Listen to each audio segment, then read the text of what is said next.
Quando se pensa em padrinhos e madrinhas, para muita gente vem imediatamente a ideia do batismo religioso, o que é natural, já que ambos os termos surgem no século II, junto com outras tradições religiosas.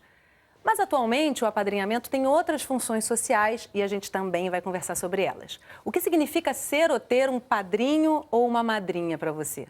Esse é o tema do nosso programa de hoje.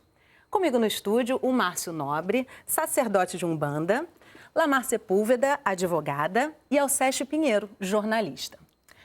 Para começar pela tradição, eu fui com a nossa equipe a um batizado que você acompanha agora.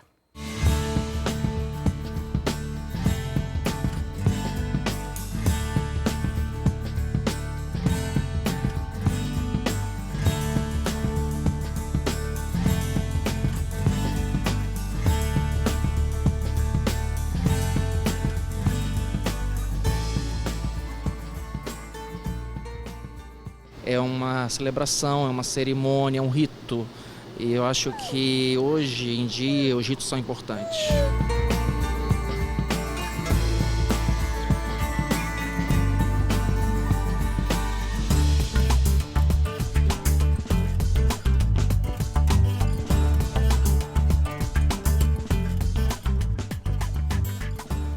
Bom, a gente está aqui com essa família linda, os dois batizados, acabou de acabar o batizado. Como é que você está se sentindo, Caroline? Agora, oficialmente, os seus filhos têm um padrinho, uma madrinha, dois pares de padrinhos, cada um deles tem alguém para cuidar. Como é que você vê o padrinho e a madrinha?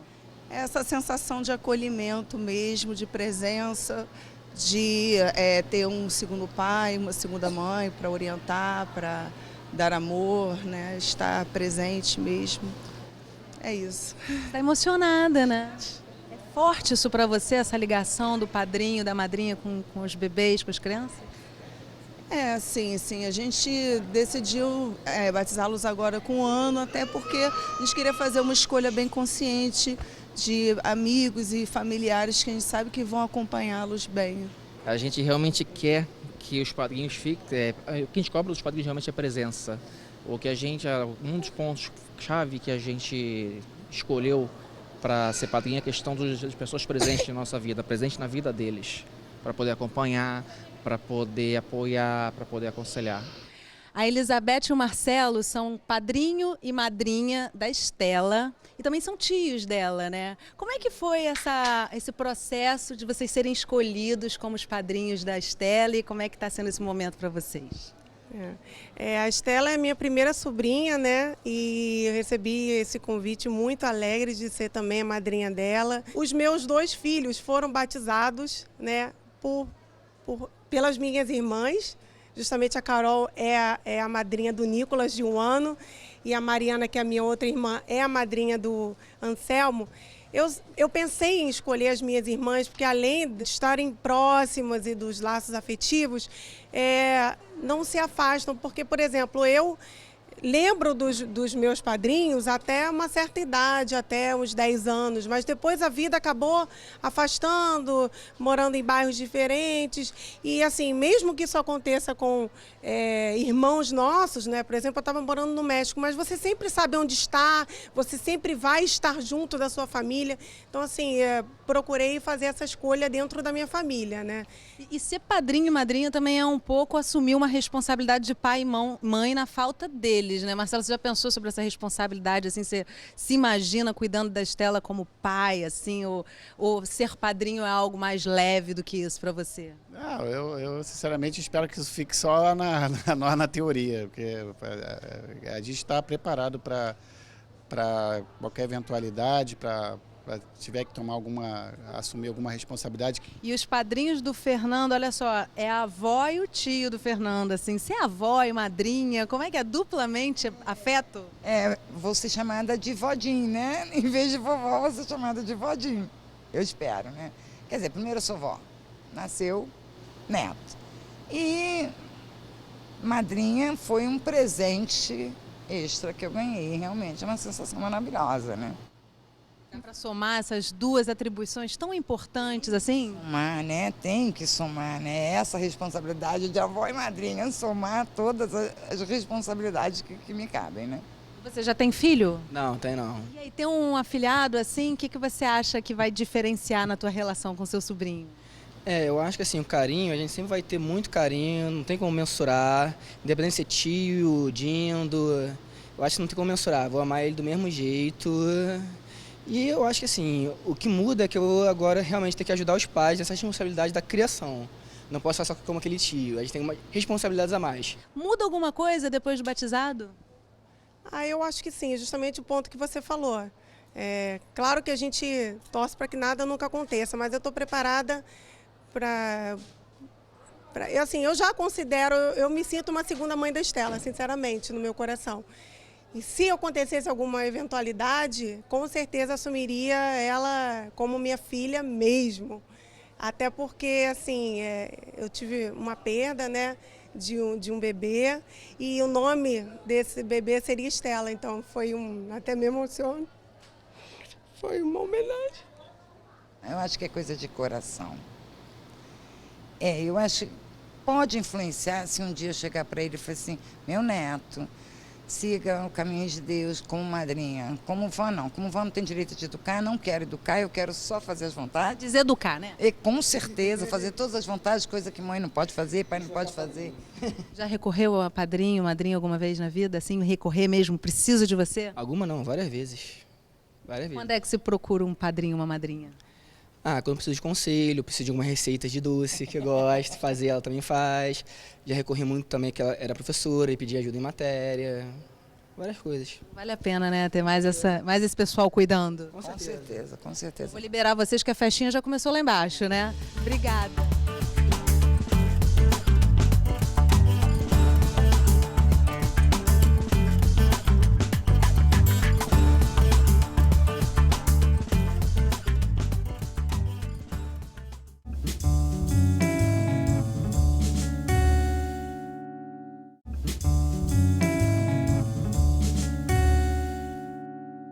Estamos de volta e no programa de hoje a gente conversa sobre padrinhos e madrinhas. Para conversar comigo no estúdio estão o Márcio Nobre, sacerdote de Umbanda, a advogada Lamar Sepúlveda e o jornalista Alceste Pinheiro.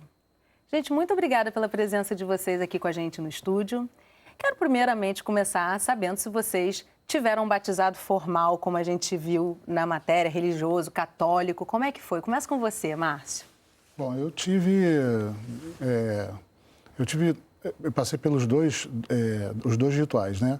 O católico, que é o tradicional e que acho que a maior parte da população acaba passando. E depois, bem depois, eu passei pelo ritual da Umbanda. Então, quer dizer, eu sou um abençoado duplo, né? Quer dizer, eu sou batizado pela Igreja Católica, sou batizado pela Umbanda. E em ambos você tem padrinhos? Em ambos eu tenho padrinhos. Muda a dinâmica, muda o fundamento religioso espiritual, mas todos dois têm padrinho. Como é que funciona? A gente viu como é que é ser padrinho na religião católica, tem toda uma tradição que quase todo mundo conhece, dificilmente não se sabe mais ou menos como funciona, né? A religião, o catolicismo, na verdade, é muito presente na nossa sociedade. Agora, na Umbanda, nem tanto. O que se diferencia do padrinho e madrinha da Umbanda? É bom a gente esclarecer uma coisa, quer dizer, quando se fala em Umbanda, sempre se tem uma confusão em relação ao candomblé. E aí vamos só fazer uma nota de rodapé aqui. A Umbanda, ela é muito reflexo desse encontro cultural que existe no Brasil. Então, na Umbanda, você tem um encontro de várias tradições culturais e religiosas. Uma delas é o candomblé. A outra é o kardecismo, a outra é o catolicismo. Então, assim, é comum um preto velho estar incorporado, por exemplo, com um terço. Então, existe essa... E o batismo ou batizado, ele, na verdade, ele vem exatamente dessa tradição católica. Então, o que acontece? Na Umbanda, você tem um padrinho e uma madrinha, que a gente chama, né, de físicos, que a gente são pessoas que você escolhe pela sua ligação emocional e pela capacidade de te ajudar na caminhada espiritual e pessoal. E você escolhe, na verdade, um padrinho e uma madrinha que a gente chama de espiritual, que aí Pode ser um preto velho, um caboclo, um orixá, e aí se escolhe para também dar força nessa caminhada espiritual. Então a gente acaba tendo 4 padrinhos na Umbanda. Lamar, como é que foi para você? Foi batizada, não foi? Fui batizada, já era na minha época, né? Padrinho, madrinha. Meu padrinho faleceu cedo, relativamente cedo. Era meu tio, irmão do meu pai, e eu lidei mais com a minha madrinha. Como é que era essa relação com a madrinha? Com ela era muito boa, até porque meus primos, os filhos, a gente é muito apegado, principalmente com a minha prima, a filha dela mais nova. Até hoje nós somos assim, nem parece que somos só primas, parece mais assim irmãs.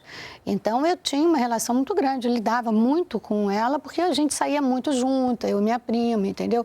Estávamos sempre juntas e tudo. Então tive uma relação com a minha madrinha forte, até uma determinada fase. Ela faleceu já tem uns 15 anos, 14, nem... Mas deu ali um suporte, uma fase importante, né? Foi até uma fase grande, já adulta, já quando ela faleceu. E fora disso, também batizando, né, como madrinha, tive também vários, assim, primeiro, batizei aquilo que eu falei, com 11 anos eu estava batizando meu sobrinho. Então, era uma criança. Então, aquele ritual foi um ritual católico, porque na época não se cogitava de jeito nenhum de não se fazer qualquer tipo, né, de outro batismo que não fosse o católico e tudo, com as famílias e tudo. E pelo fato de ser meu sobrinho, então, claro que fui ali escolhida. E também depois, posteriormente, batizei, assim, filho de amigos, sabe? Que eu tenho, assim, muito prazer, porque... Vários afilhados, né? Eu tenho 6 Mas afilhados. Mas eu vou guardar esses seus afilhados para a gente falar daqui a pouquinho, que eu quero ainda ouvir o Alceste. Alceste, você teve também um batismo? Era uma coisa, na minha época, 60 anos atrás, isso era muito comum, né? Que eu não desconheço quem não tenha sido batizado. Hoje, às vezes, é até raro quem é batizado, né? As novas gerações não se preocupam muito com isso. Eu fui batizado por um tio paterno e pela minha avó. Quer dizer, que na verdade com a minha avó as relações eram muito mais de neto e de avó do que de madrinha e afilhado, né?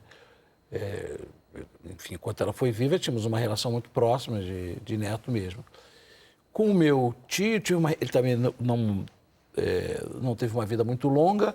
Também tive uma relação muito de encontrar uma vez por ano, nunca mais do que isso, porque também as distâncias, numa certa época no Rio de Janeiro, eram muito maiores do que hoje, além do fato de você não ter a massificação dos meios de comunicação e nem você não tem os instrumentos de comunicação e de contato que você tem atualmente, né? Eu tenho uma afilhada que eu falo com ela diariamente, ela tem 8 anos, eu falo com ela diariamente pelo WhatsApp. Alceste e Lamar, os dois têm 6 afilhados cada um, né? Assim, como é que é administrar tantos afilhados e dar afeto, carinho e troca com tantas crianças? Hoje em dia, com a comunicação, com a internet, com tudo, você está sempre lidando, sabendo, falando.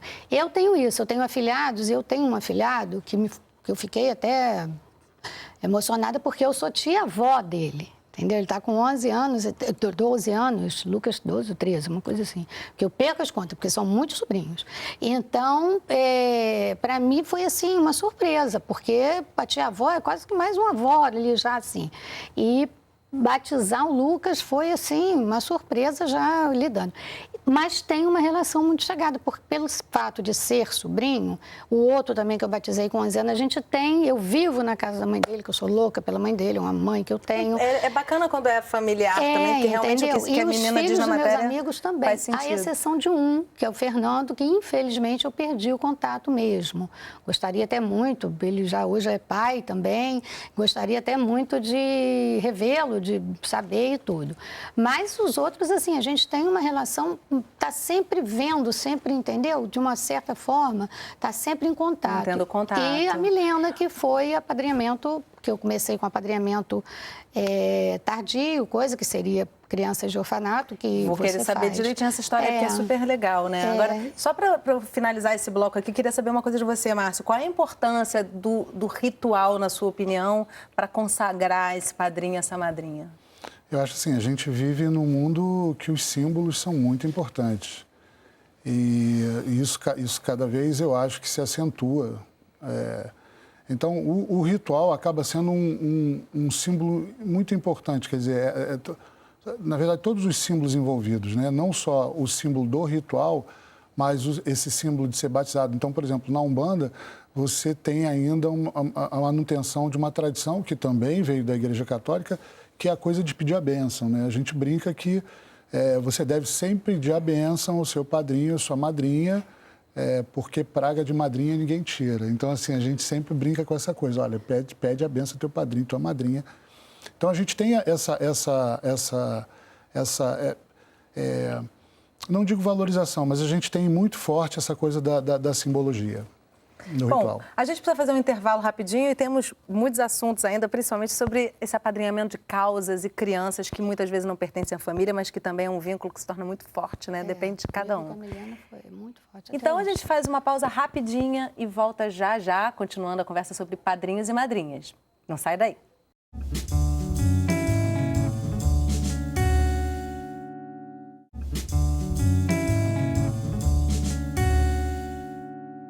Estamos de volta e no programa de hoje a gente conversa sobre padrinhos e madrinhas. Para conversar comigo aqui no estúdio estão o Márcio Nobre, sacerdote de Umbanda, a advogada Lamar Sepúlveda e o jornalista Alceste Pinheiro.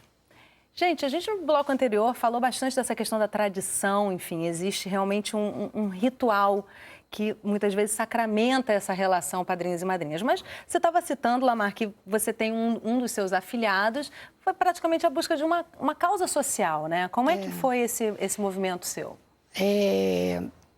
Há um programa que se chama de apadrinhamento. São crianças que fogem à regra do bebê bonitinho, lourinho, não sei o quê, da menina para ser adotada.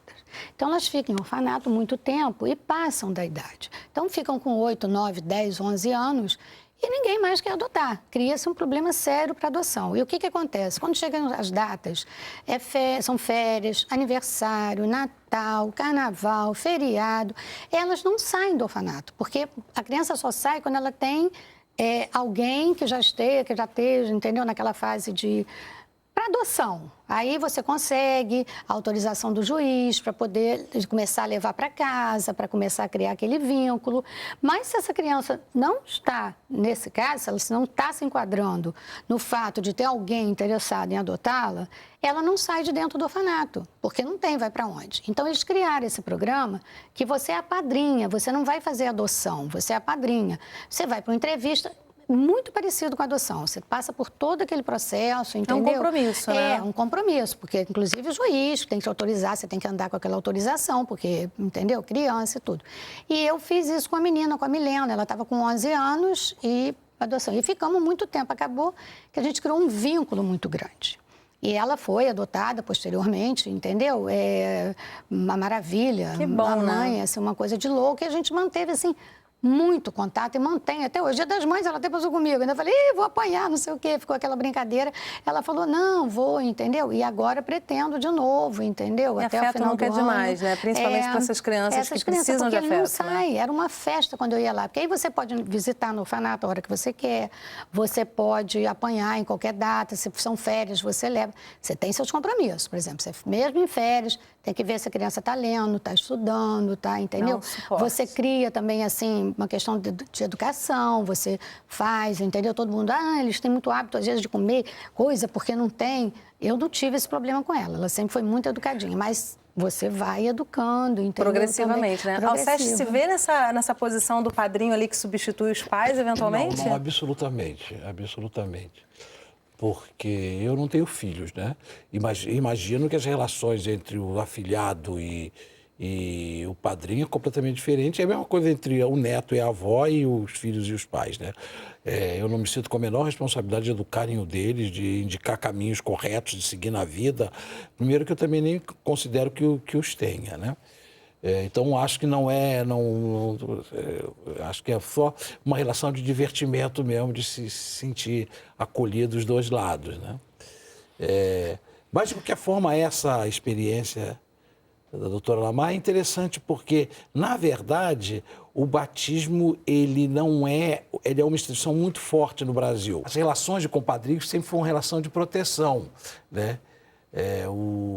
o subalterno nas sociedades cidades mais das sociedades do interior, cidades rurais, era aquele que o pai escolhia para batizar os filhos, ele escolhia alguém que tivesse uma relação de poder e que pudesse proteger os seus filhos, né? Havia, inclusive, casos, e muitos intensos, de senhoras de escravo que batizavam os filhos dos escravos, né? Havia também os batizados, os afilhados dos santos, os batizados. Sou batizado, sou afilhado de São José, por exemplo. E quando a sociedade se torna mais urbana no Brasil, a partir dos anos 40, 50, as relações ainda de compadrinho ainda são relações de proteção e de defesa, né? Precisa ser, né? Porque toda criança precisa. Estou numa sociedade hostil, que eu não conheço, e eu preciso criar. Numa certa época, eu preciso criar vínculo. Numa certa época, isso se dava no interior da própria família. Eu tenho outros 3 irmãos muito mais novos do que eu, e que a família já estava fixada na cidade. E aí as relações de compadrio se tornam uma relação de amizade, de prova de amizade. Interessante isso, porque muda realmente de acordo com o ambiente, aí, né? Os padrinhos dos meus irmãos mais novos são todos vizinhos com a qual a família se relacionava há 20 anos, E que facilita muito essa relação, né? Porque você nota, estou lhe oferecendo o meu filho para você batizar. Tem uma simbologia importante aí. Agora, deixa eu te perguntar uma coisa, Márcio. Você tem afilhados na Umbanda? Como é que é a sua relação? Eu tenho afilhados. Na verdade, hoje, talvez o menor e que eu mais presto atenção é o Mateus. Agora, quando ele tocou nessa coisa de poder e me veio uma coisa na cabeça. Quer dizer, os terreiros de Umbanda sempre foram espaços de sobrevivência, muitas vezes, de uma comunidade, né? De resistência. A gente, há 50 anos atrás, estava aprendendo o Pai de Santo por vadiagem, né? Eram outros tipos de intolerância. Mas hoje as comunidades, isso é uma tradição que vem desde sempre, elas apadrinham as comunidades. Isso é muito forte na Umbanda, distribuição de cesta básica e algum tipo de assistencialismo sempre vem permeando essa história. Agora, ele falou uma coisa que realmente isso é, como você falou, desde o século, antes do século II, que há 50 anos atrás a Umbanda não era proibido, né? A pessoa realmente era presa e tudo. Não era proibido. Não era proibido, era intolerado. Digamos assim, havia uma intolerância. E acontecia isso também, de, por exemplo, você pegar, por exemplo, dar um filho a alguém para disfarçar, vamos dizer assim, vamos batizar ali na católica, porque por ter mais tolerância, por ele ser mais aceito numa escola, em alguma coisa assim, batizava ela na Umbanda, digamos, meio que entre aspas. A Umbanda, assim, eu milito no meio acadêmico, eu milito no meio da mídia, então, assim, o que acontece? A gente tem ainda um ranço desse passado, como se a Umbanda fosse sempre coisa de pobre, de ignorante, né? E não é bem assim. Então, o que acontece? Quando você me pergunta se antigamente... Não. Na verdade, a grande referência de proteção acaba sendo o terreiro. Então, a pessoa que vamos dizer, que tem uma determinada função no terreiro é mais importante nesse sentido de ensinar resistência, de ensinar o caminho, de ensinar uma série de coisas. E aí a gente volta ao que ele falou, que eu acho que, assim, essa coisa do padrinho e do afilhado sempre tem a ver, de alguma maneira, com algum tipo de compromisso. Então, esse compromisso na Umbanda acaba sendo o quê? Acaba sendo ensinar a resistência, acaba ensinar a você, na verdade, sexta-feira estar de branco, você... Tradições, né? Tradições, a padrinhada acaba trazendo e que a tradição. são exóticas, no pior sentido da palavra, que são exóticas porque te colocam à margem de uma determinada diferente cultura. do padrão.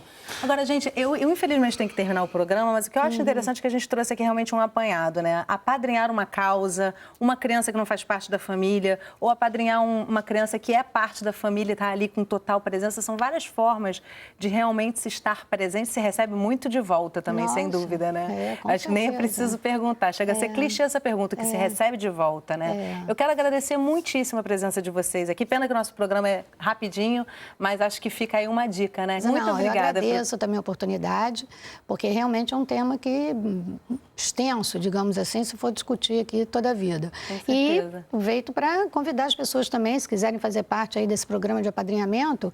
É um programa muito bonito. Parabéns pela sua iniciativa, Lamar. Né? Muito bom mesmo. É um programa muito bom. Dar afeto é sempre uma boa ação. Muito obrigada, gente, pela participação de vocês. Obrigada a você.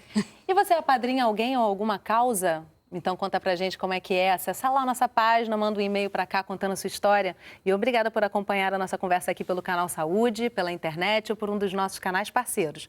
Não vai faltar a nossa próxima Conversa em Família. Tchau.